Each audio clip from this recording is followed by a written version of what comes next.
Let's see, let's question, how many of you are musicians? Okay, right on. And you're a vocalist. You didn't raise your hand, but you could have. Yeah. In fact, it's the most difficult musician because vocals don't have fixed tuning, right? You have to tune every note and adjust every note for volume. So the thing to remember about church is that it's primarily a vocal band. It's about getting the message out, right? Primarily.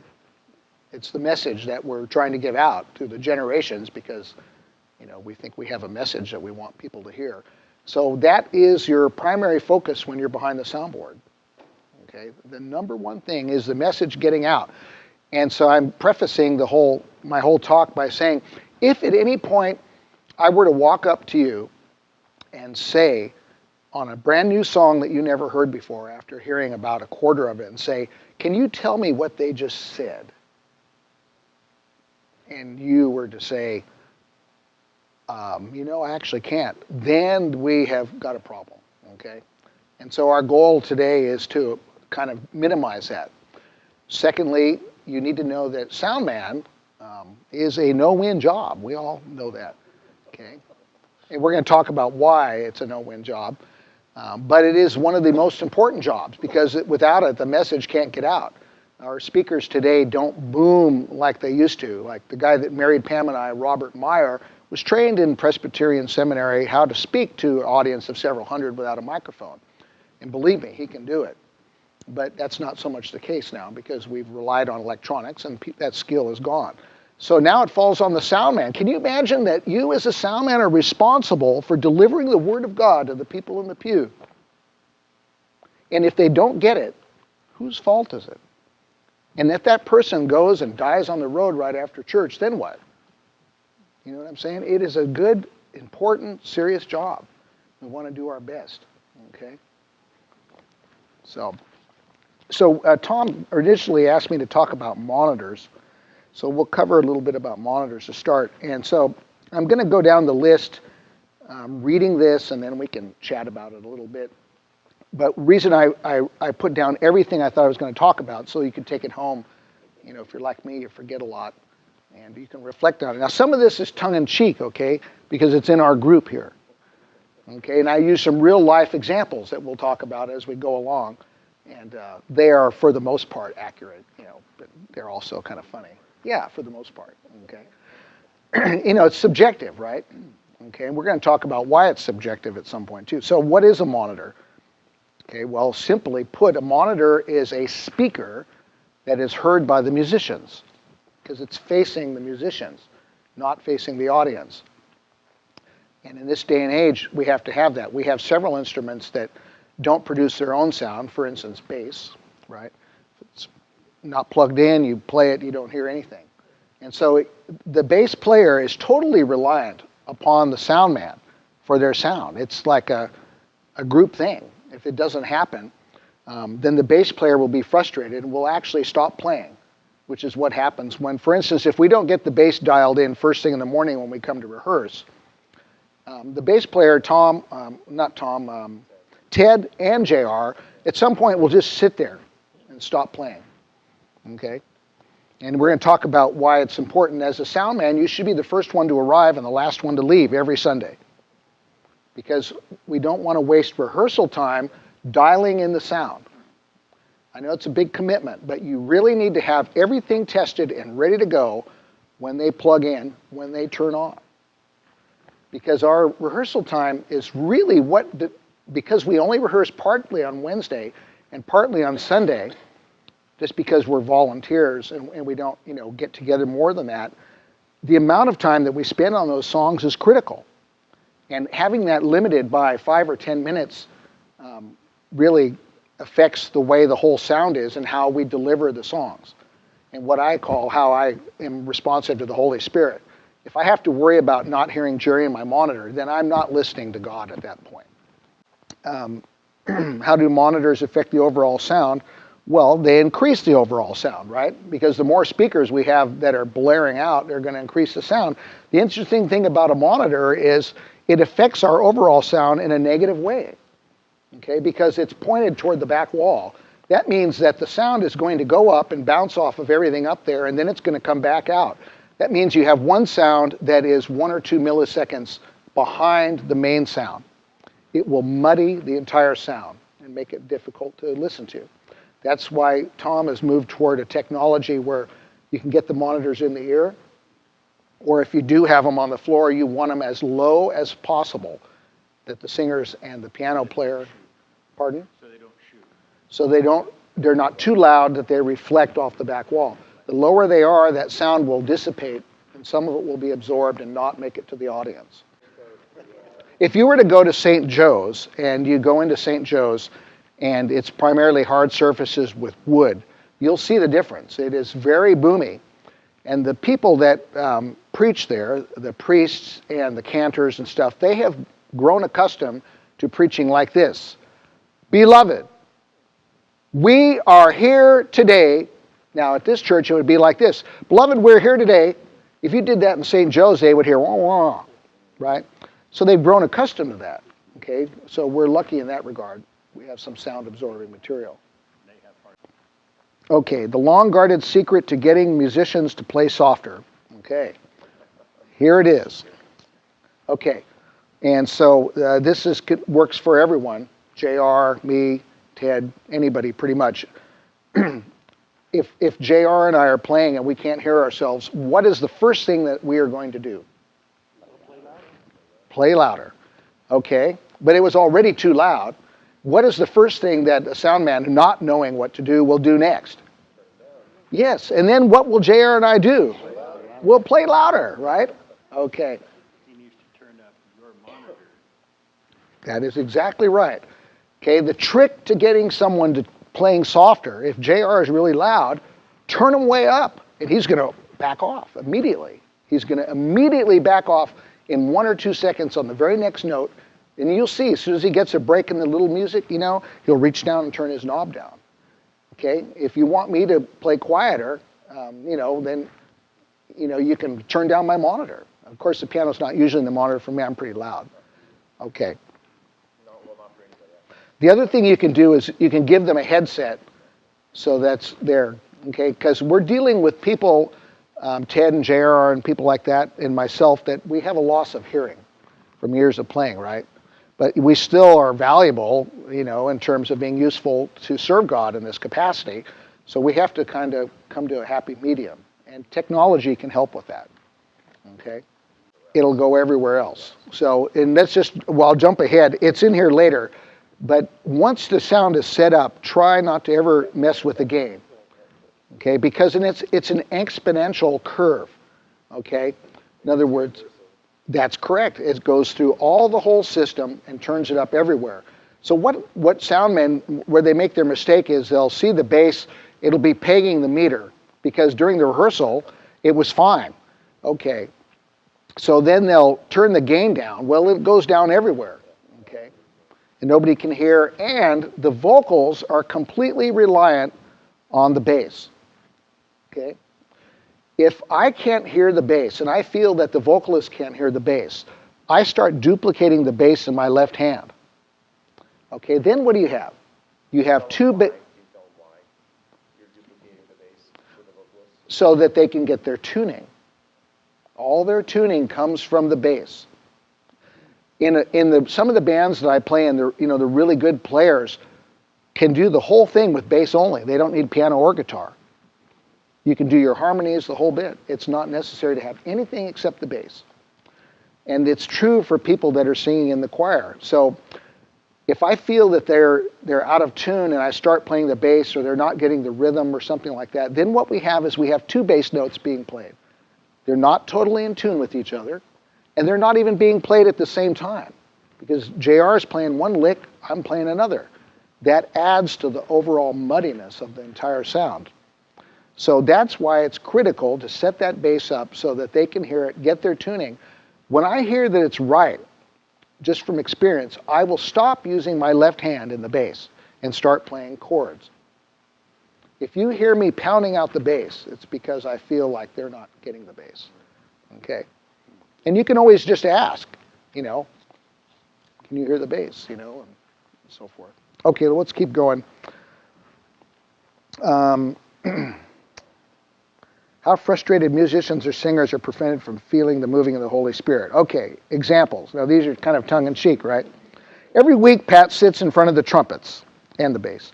Pat can't hear Jerry, and he misses some of Jerry's cues, which causes incorrect chords, leading into certain sections of the worship songs, bad endings, and inappropriate volume changes. In other words, when Jerry's ready to go down in volume, I think he's going somewhere else, and I'm like, oh, and then I look up, and he's like, oh, so, okay. So what are the fixes for this? As a sound man, you can do more than what's on the board. You can take physical actions, I mean, maybe not at that moment, but for the next time to deal with the problem, okay? Well, you can eliminate the horns and the bass, right? Yeah, so you could move them. You could give a monitor to Pat so I can hear Jerry, but what does that do? Yeah, it adds overall volume, and that's not necessarily good. So you can put a baffle in front of the brass. Here's another option, which is my favorite option, which is why I put it number 4. I'd rather have the strings behind me than the horns. Yeah, who wouldn't, right? Because not only are they beautiful, but they're not so loud. So turning the piano around. So a lot of times I'm playing without being able to hear, sometimes even the piano at all. I just play by feel. That may not work for other pianists. Perhaps Lois would probably be, yeah. And so let's see, if you, why don't you move ahead to page 5 and see my idea of how I would set things up. You see the diagram that shows the little orchestra there? Yep. Right now the piano is turned around the other direction with my back to the horns. I'd rather have the piano blocking all of them and have the strings behind me if possible. So this is a physical thing. As a sound man, if you can't get it under control another way, you might consider moving things around. Okay, but you got to work with Tom and Jerry on this too. That's why I don't whine about it much, because they have an idea, and I, fall under their leadership. So I don't whine about it, and I don't, harp about it, and I don't change it myself. So, okay.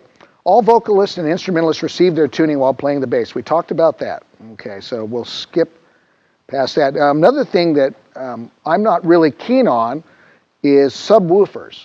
Now they're great maybe I should say, I feel that for our congregation, subwoofers are not necessary. But that is very subjective, okay? And so when they built this building, Leo did the work, and I came in the very next day and I unplugged the subwoofers, and they stayed off for years. Nobody knew that. Then finally, I think Tom was hired, and he probably went back there and said, hey man, these are unplugged. You hear that? That's the term right there. It's the feel of the bass that they're looking for. So that's subjective, okay? But if I were running, I probably would run the subwoofers lower or shut one of them off. Okay, let's go on to what is overmodulation. Okay, first we have to talk about, let's move ahead. You have a sheet in the back. Tom, did you get that, the gain? Let's pull out the gain sheet. So what exactly happens when I put my lips up to a microphone and start singing? Who can explain?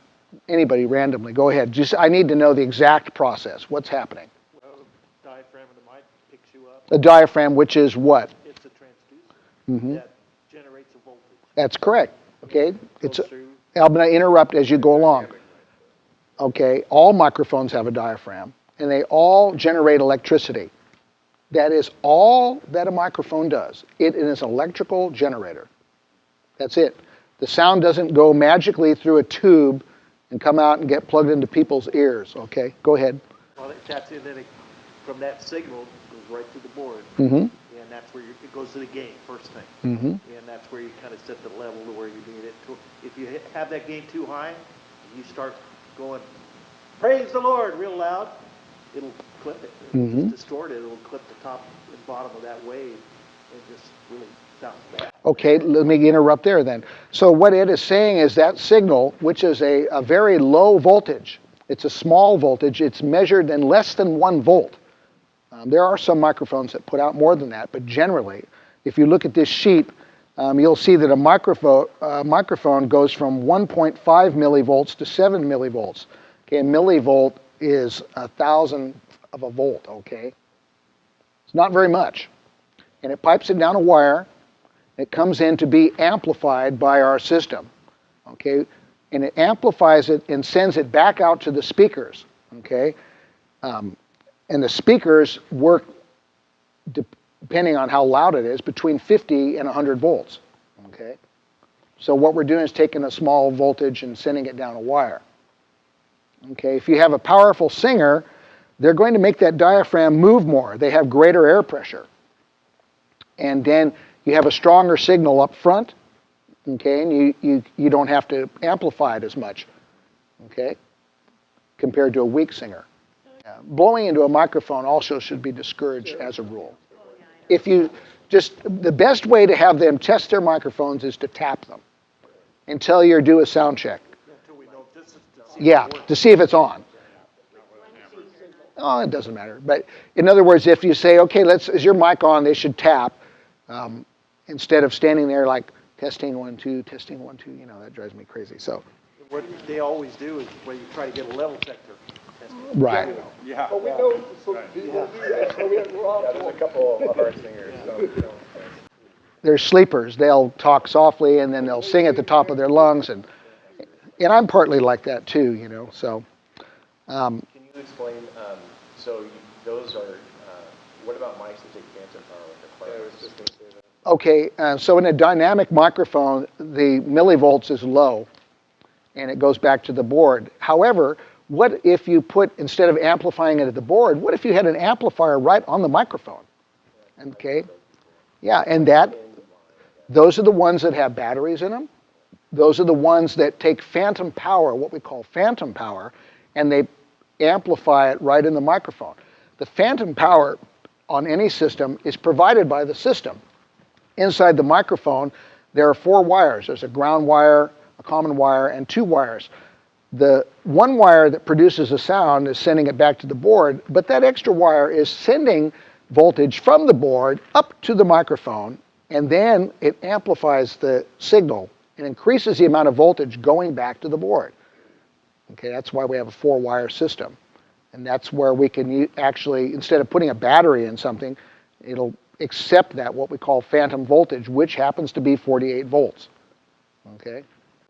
So microphones, as you can see, have a certain output in voltage. Okay, not everything plugged into your system has the same output. Okay, and this is important as a sound man to know that a microphone and a guitar and a keyboard and a tape deck all have different output levels. They're not equal, okay? And you can see it right here. This is kind of ranges on things. And so where the microphone might have 1.5 to 70 millivolts, a guitar might have 100 to 1,000, keyboards 5 to 750, line level, there's a standard for the industry of 750. That's for a tape deck or something like that. Okay, so what do you do with that at the head? Say you just set everything equally and you plugged a mic, a piano, a guitar, and a tape deck in, and you made everything equally. It would not all come out at the same volume because their outputs are different to start. It's your job as a sound man to use the all-important gain knob to equalize those outputs. Okay, now you see the chart with the squares. Okay, this is a visualization of gain. You see the square for microphone is pretty small, right? And you see the guitar one is, look at on the back page here. Yeah. The one for guitar is slightly bigger. A CD player is pretty big. And then down at the bottom, I drew a red boxes to show what your gain knob's potential is. Oh, I'm so sorry.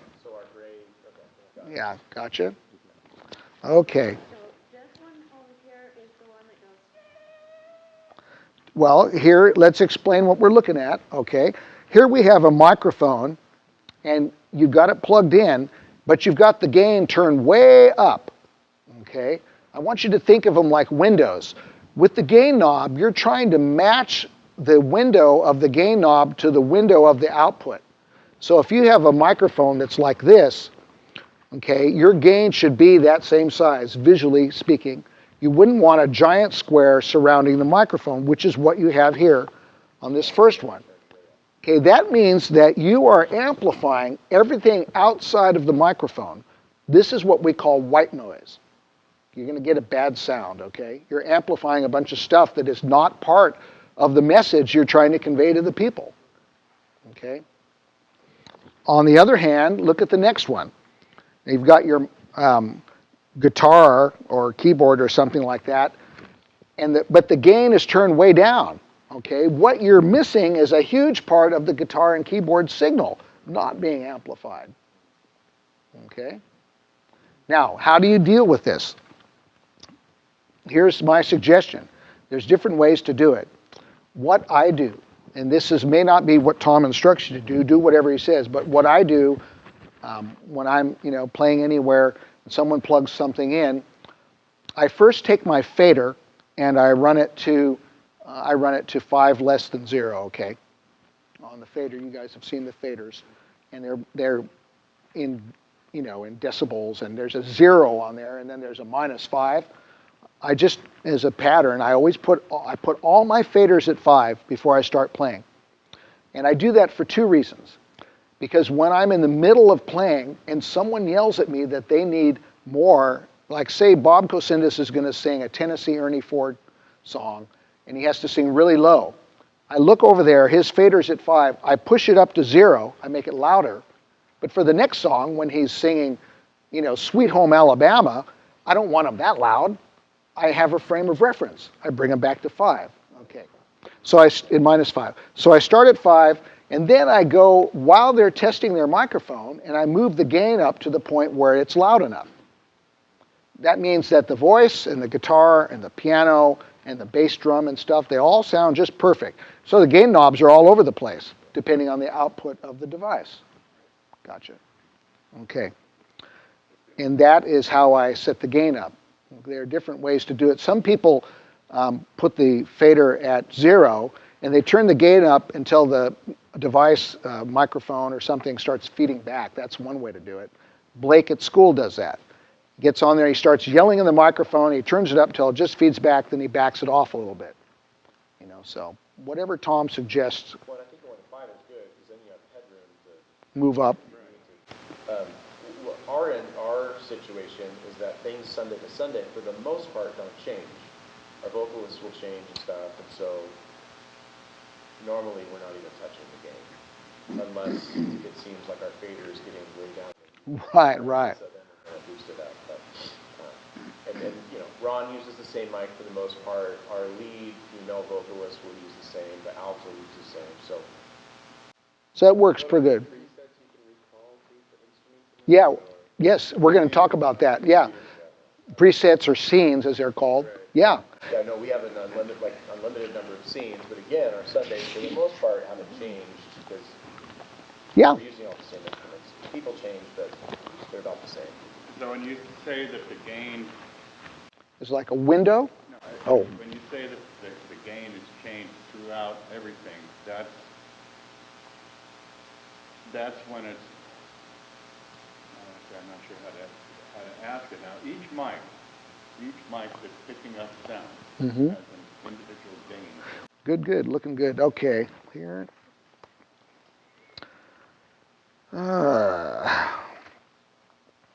Okay, let's back up here. I'm sorry, page 1, back up. So what is overmodulation?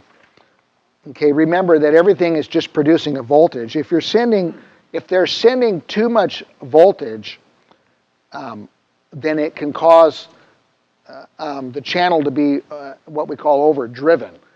Okay, that, like say JR turns his volume up to 11, okay, and he hits a really loud note, you're going to peg all your meters and stuff like that. The system has a protection in it to protect the speakers. Okay, that's what Ed referred to earlier, we call it clipping. Okay, now imagine the old sine wave like we used to look at, right? Okay, and so everything up on stage is essentially producing sine waves if you put it on an oscilloscope. That's how we produce sound. What clipping does is it takes the humps the tops of those sine waves, both on the top and the bottom, and it whacks them off. So now watch this. They go up and then they're boop, and they go down, boop. Okay, now they start becoming what we call a square wave, okay? A square wave is really what you listen to when you listen to FM radio in your car. Everything's been compressed into a square wave. It's really kind of super clean and stuff, but you miss a lot of the good overtones, and you also start limiting the volume. It'll start to sound literally like a radio, okay? And that's why when something's overdriven and the system clips it to protect itself, that's just the way it's supposed to do it.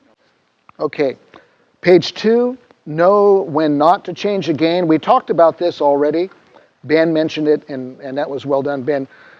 After you do the morning setup, if you make changes to the gain knob at the top of the channel, it affects everywhere where the sound comes out, in the monitors, in the mains, and in the earphones.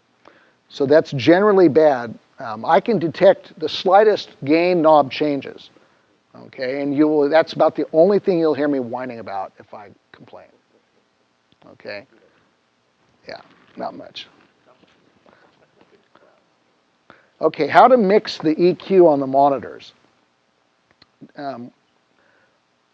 Not all PA systems have equalization, and you see to the right, that's the classic equalizer, right? Yeah. For just the monitors, some it's just global for everything. We have an output. That big one is for the mains only. Well, yeah, that's for the mains that we never touch. But on that, every single channel, every monitor, we have our own Equalization. Okay, so if the people are having trouble hearing their microphones, sometimes volume is not the answer. You only need to boost that portion of the EQ that they're singing in. If you make a volume change, it raises everything. But if I can hear my vocals, I'm most generally, after I've set up, I'll go over to my EQ and change that portion of the equalizer that is where I'm singing. I won't boost the bass, I won't boost the highs, I'll grab that part of the spectrum, okay? That's why it's called an equalizer. You can take advantage of that as opposed to if someone says, oh, I can't hear, and you get comfortable finding the equalizer page and grab that portion of it. You can just move up that, and those are simply volume controls in that part of the band, okay? So for instance, you can see the bands on there, and I have a chart. Let's take a look at it. On page 3, this chart here, okay? There it is. Okay, so there, and the scale is in hertz. Okay, that's the unit of measurement, hertz and megahertz and stuff like that. And you can see that these various things are not all in the same range. Obviously, the bass is going to be in a different range on the scale than the flute is, right?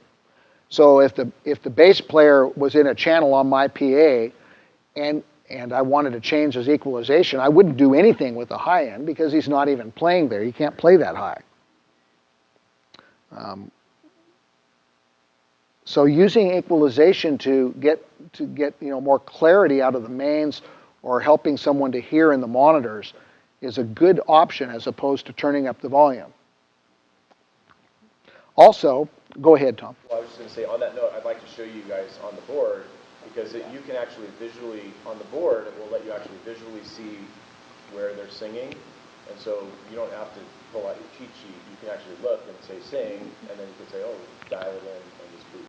Yeah, it's way cool. Yeah. Yeah, no. Go ahead, Gary. Do you have a channel up there for, say, violins? No, not typically. Depends. Normally not. Normally not. So they're all just mixed in. They're just playing up there. They're not even Acoustic. going through the system. They're not going through the system. Unless Rob, if you talk about Rob will be, or Rod will be up there, yes. But when you have And he has his own line in, correct? but when you have the band up here, it's just music. There's different channels coming. Not everybody's mind, not necessarily. Right, and they're usually paying. I'm sorry, Go ahead. I was gonna say, does David still, Larry Wayne? He plays his flute. But he uses. We don't like. No. He cuts. He cuts through, and the violins cut through too.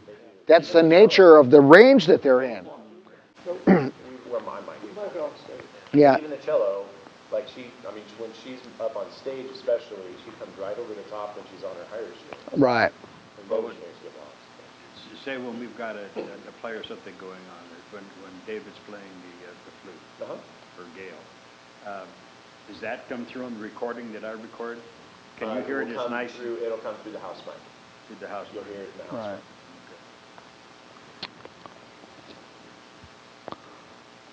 Okay. How to know from the sound booth if the musicians need more monitor. Okay. One of the biggest indications is, well, all right, this is partly true, but we're working with a mixed bag of singers, myself included, right?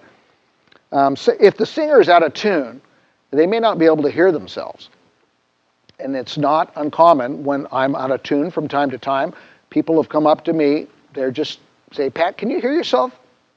And I'll say, yeah, am I singing out of tune? They'll say, yeah, I can't quite hear myself. And then they'll boost my monitor level of my voice, right? But you can't hear yourself. You might not even know. Yeah, you don't know. That's Ever the heard problem. Somebody sing with headphones on? Oh, man. Yeah. They can't hear themselves. Sound good. I mean, you would think that aren't you can't hear yourself in there? In other words, say the band is so loud that I can't hear myself singing. And then I'll be singing out of tune and I'll oversing. Then the good sound man will come up to me and say, can you hear yourself? This has happened many times in my lifetime. And they'll correct it. If you hear someone out of tune, you've got two choices.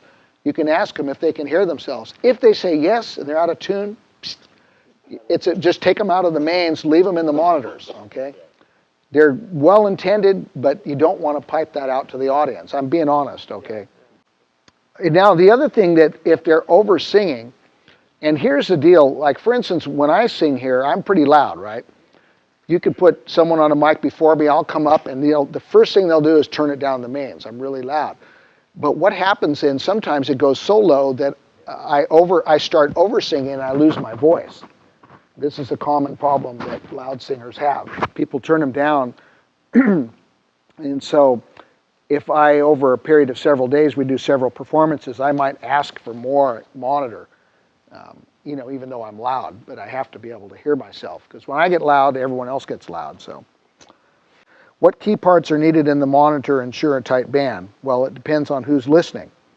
Who wants to listen to what? Now, the beauty of this system is everybody can get what they want. Okay, in the in-air or even in the monitor.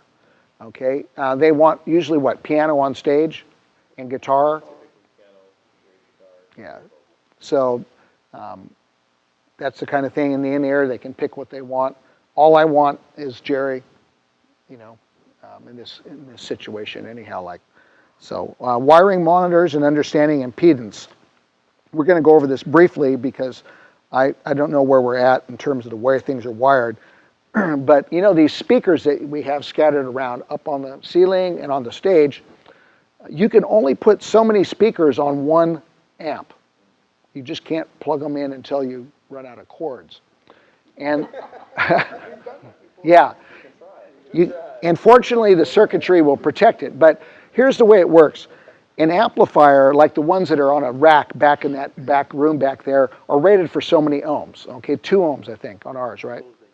Okay, what does that mean, 2 ohms? Okay, that means that's the amount of electrical voltage they can supply, rated in ohms, based on the number of coils that are in the speakers.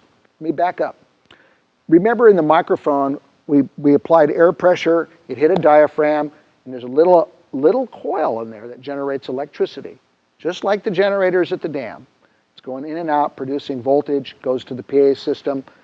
It amplifies that voltage by making electricity. It sends that electricity at the same oscillation to the speakers. When you move the coil, the diaphragm in the microphone, the diaphragm in the speaker moves at the same time. Okay, this isn't moving much, but this is moving a lot, right? And that's how the system works. There's actually a copper coil in the speaker, and there's a magnet. And the speaker is pulled by the magnet in one direction, and when the copper coil energizes, it's pulled in the other direction. That's how it pumps air and duplicates the sound of the diaphragm. This is how the system works. Speakers and microphones are basically the same. They are identical. Microphone's a real small speaker, and a big speaker could be a... It can be a microphone. A speaker can be a microphone if you run it in reverse. That's why, remember when we were kids in the classroom, they'd come on, "Can you send Patrick to the office?" Okay, there was no microphone in that system. The speaker that she spoke to, she held the button down, it was a speaker. When she lifted it up, it became a microphone. The teacher would say, "Yeah, I'll send him." That sound waves went up to the speaker, it moved the coil, and it went back to the secretary in the office. Yeah, that was before digital stuff. Okay, the reason I'm telling you this is because those coils and the amount of copper in them are how many ohms that the speaker is rated at. So a speaker cabinet typically rated at 8 ohms. There's other ones, 4 ohms, 2 ohms, 16, all kinds. If you put two 8-ohm speakers together on a circuit and you wire them together, it now becomes 4 ohms, okay? That's the way ohms works. That's correct, unless you run them in series, okay, which we don't do. But if we did, then it would be doubling it. 16 is where you take the plus from one speaker and run it to the negative on the other speaker, and then that plus goes out, and then they get 16 ohms. Okay, if the head is rated at, the amp is rated at 2 ohms, and you have an 8 ohm speaker and another 8 ohm speaker, you got 4 ohms in that set. Okay, if you have two other 8 ohm speakers, they're rated at 4 ohms. If you run them all together, now you're down to 2 ohms, and that is the maximum number of speakers that you can put on that amp. Is that for, so there's a left and a right, it's generally left can get to Correct. right can get If it's a stereo amp. okay. Yes, correct. If you go, Two for the whole, that's correct. Well, it depends on the amp. depends on the amp, but I mean, Right, correct, that's correct, yeah. buy are gonna be in stereo, right? Mostly, yeah. So, and I have some old amps that are, yeah, you can switch them to stereo if you want to. Yeah, Right. there's a little switches. Yep. I actually have to put jumper wires on mine. That's how old it is. Yeah. But it's 1,500 watts. You know, it's a pretty powerful. And so when you're wiring speakers, remember there's an actual rating and you can't exceed that. Okay. All right. For our monitors, it's 4. 4 monitors. Then you switch to another channel. Right. Then we have 4 channels. Okay. Knowing your players and how to improve their performance. Okay. Well, this is important, right? Because remember that it's all about the spoken and sung word here. I mean, our whole goal is all about communicating to people. That's why the sound man position is like so critical. Because if they can't hear the words to a song, they're just sitting there listening to some mush. What have they gotten out of that? Nothing. Well, nothing. You know, they may be there to socialize. They can hear the pastor okay. So our goal is really to make those lyrics clear. Okay, whatever it takes. If you got to make the band play quieter, if you have to EQ the vocals, whatever it takes to get those lyrics into the ears of the listener. That's the critical part. Okay, so what works for Lois won't work for Pat. Everybody's different. The setting you have 1 week is not going to be good. I may like a lot of JR coming at me because I like bass. Lois, not so much. You know, you have to ask her. And you actually have to walk up there and converse with the musicians at some point. I think Tom does this all the time. You got everything you need, or however you couch it, you know, and ask them. Because they may just sit there and think, oh, that's just the way it is. And if no one asks, they may never say, you know what, I can't hear Jerry. You know, then you can correct it. Okay, let's go on. Utilizing presets or scenes. Presets and scenes are just terminology depending on the board. So say you get everything dialed in on Sunday morning, okay? You can actually save that if you marked it and stuff. Of course, it probably won't be the same next week, but if it were the same next week, you could have someone come in and blow your settings out of the water, and you could call up your scene again, and you'd be good place to start. Okay, so learning that's something you can get with Tom about and learn scenes, okay? How to create them and save them and so forth. It could save you time. Okay, what do the band and vocalists need, and more importantly, when do they need it? Okay, it never hurts to look at the calendar. It's now that we have it online, it says band, right? Having the setup completed when the musicians arrive. Okay, I'm just going to be honest with you. When you guys aren't on time and you're setting up while we're trying to practice, it's a stressor for me and everyone else, even if they don't admit it. Okay, if you don't have everything ready to go, that's not a good thing. Okay, your commitment to the sound is a big commitment. It's almost bigger than anyone else. You should be done before the musicians arrive. You have it turned on. It's always the same thing, right? We got 6 mics. Everything green and happy before it Right. starts. Yeah. But you're not really going to be the settings. That's correct. Because you're not there yet. Right. But we don't want to be messing with that portion of it. Or say their speakers are unplugged at a wedding or a bar mitzvah or something, and they didn't believe in speakers and they took them all out and, burned them with some pigs in a wood pile. You got to replace them, right? That needs to all be done. So, at a bar mitzvah, really?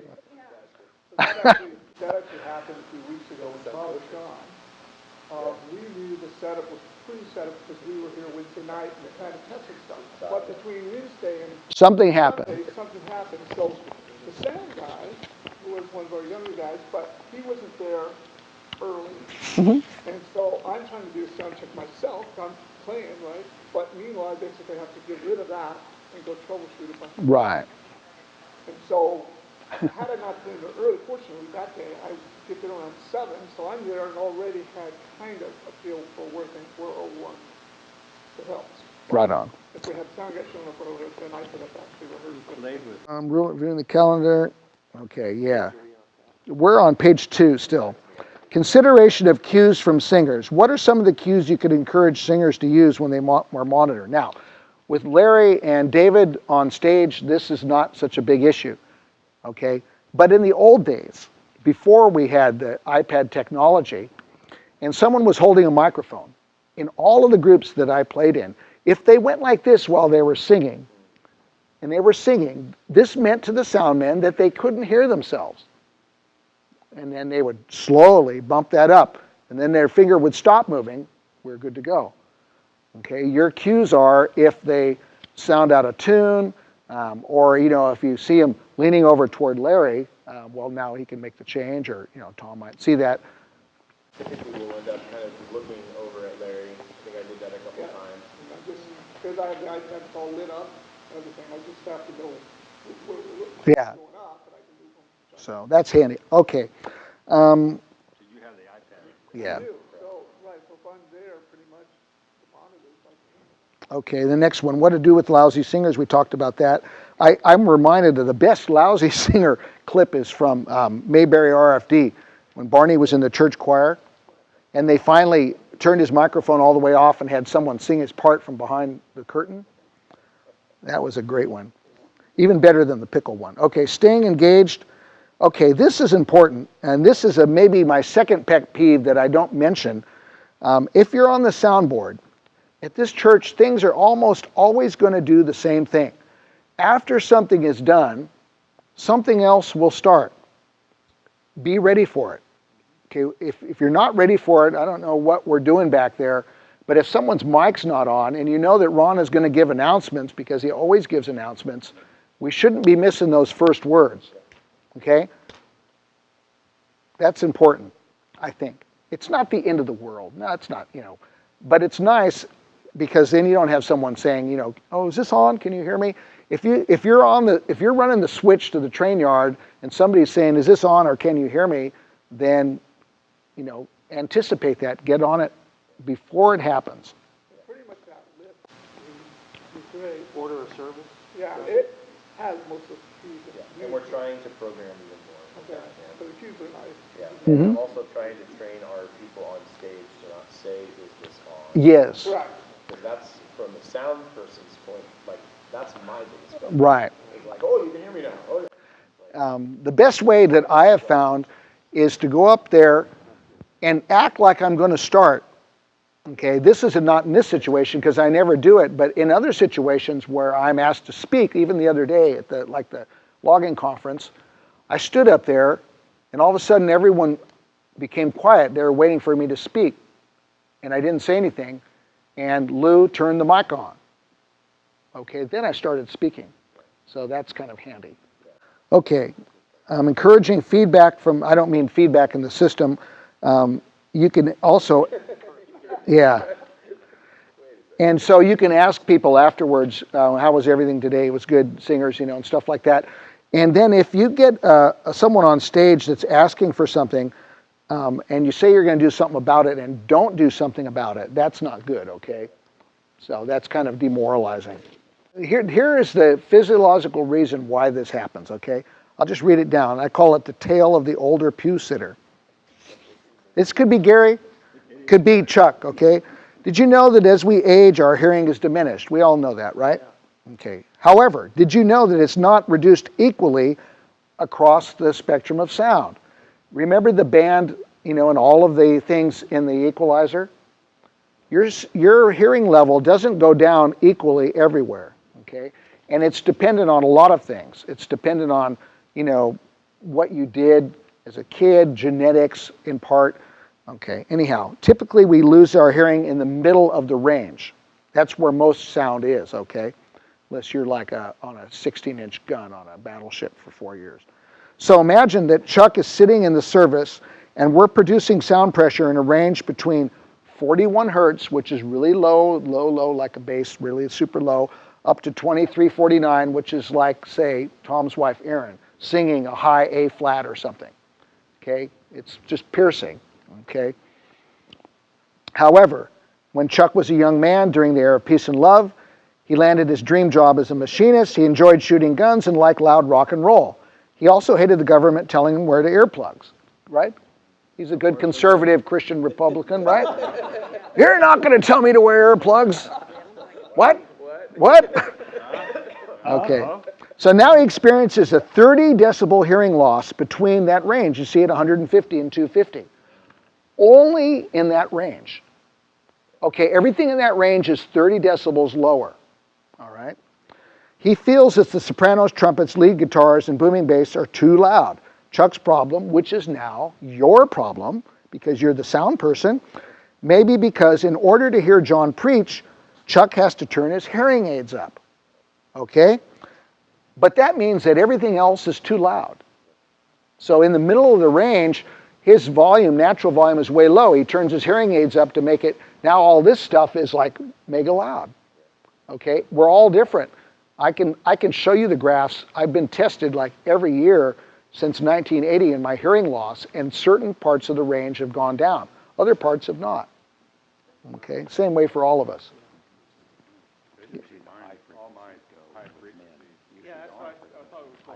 Well, it depends on what you do. Like if you work with certain things, or, also certain things actually, there are certain chemicals that cause you to lose your hearing. I mean, for instance, alcohol. I enjoy a beer, but I know it's going to reduce my hearing from time to time. So it's a good example why you shouldn't drink. Okay, what do? This is where you can use the equalizer, or you can give, if you have a parishioner that comes up, you might offer them the assisted listening device. The other thing you might ask them is where they sit in this church. They could change that. You're sitting around with these guys. Right. You're going to get, in my opinion, the best sound, but the loudest sound. So if you have problems with the volume, move back or move off the sides, it won't be as big. And as a sound man, you can tell people that. Where you sat right in the hottest spot. Right over there. Now we're sitting over here, and it's a lot better for me. Sure. Right. Yeah, in the middle. Yeah. There's some dead spots just because of where the And- speaker covers. And see, knowing that, you can explain to people, have you considered sitting in these quieter sections or something like that, right? Okay, here's a kind of an interesting thing. If you have 10 diesel train locomotive engines in the yard and they're all running like they used to do when they used to all be running, and you want to lower the total volume by 50%, did you know you have to shut off 8 of them? Okay, that's because the sound curve is exponential. It's not straight. If it were straight, you could shut off 5 and you'd be down at 50%, but it's not. Okay, that's why every 7 decibels the sound pressure is doubled. So it's significant. If you can even reduce the overall sound by 1 or 2 decibels, then you've done pretty well. Okay, let's see here. We've done that. Now let's go to page 5 that shows the setup, and we'll look at one last thing. We already went over the band setup, and that's my great preference there, so we'll skip that. The choir setup, and this is something for Jerry. Sometimes setting up your choir members, and I know they're pretty political about where they want to stand because I hear it from time to time. But you do generally hear this. I like to stand next to so-and-so because they can read music for one, and they feed off their part. So if you were setting up a choir, you might put your better players in those gold star positions because the other people can hear them, and you'll improve the overall sound of the choir. Because remember, for every 1 or 2, 3, 4, 5, up to 10 choir members that don't sing the right note in their part, like the altos, they're singing la, la, la, la, la, and someone else sings la, la, la, la, la. That means you got 2 spots with wrong notes. Adds to the mud. It's the same way when I was talking about the piano player playing the bass and the bass player playing the bass. Got 2 bass notes happening. They're not tuned exactly the same. They're not even playing the same rhythmic pattern. It muddies up the whole sound. So this is a choir setup that does that. I had a question here on, why is the piano like that? If this is... I don't know. Jerry just arbitrarily picked that way. So. Not necessarily, but I mean, I can deal with it. I'm just saying it just wouldn't be my preference. Well, we shouldn't do that. No. That's where we come under the authority of the music minister. He has something in mind. Yeah, we have some good players that are worth listening to. Most people, I think, in the pew don't realize that the horn players, unless we're doing a choir piece, but on all the other stuff, they're improvising. They don't have music. And that's unheard of, really, anywhere. We have good enough players that they actually create arrangements on the fly, just like jazz musicians would. Yeah, and then people think, well, someone must have written those out or they bought them or something. Not so. It's over a period of time that this has happened. When I started at this church in '86, we had an average attendance of 70 persons in the pew.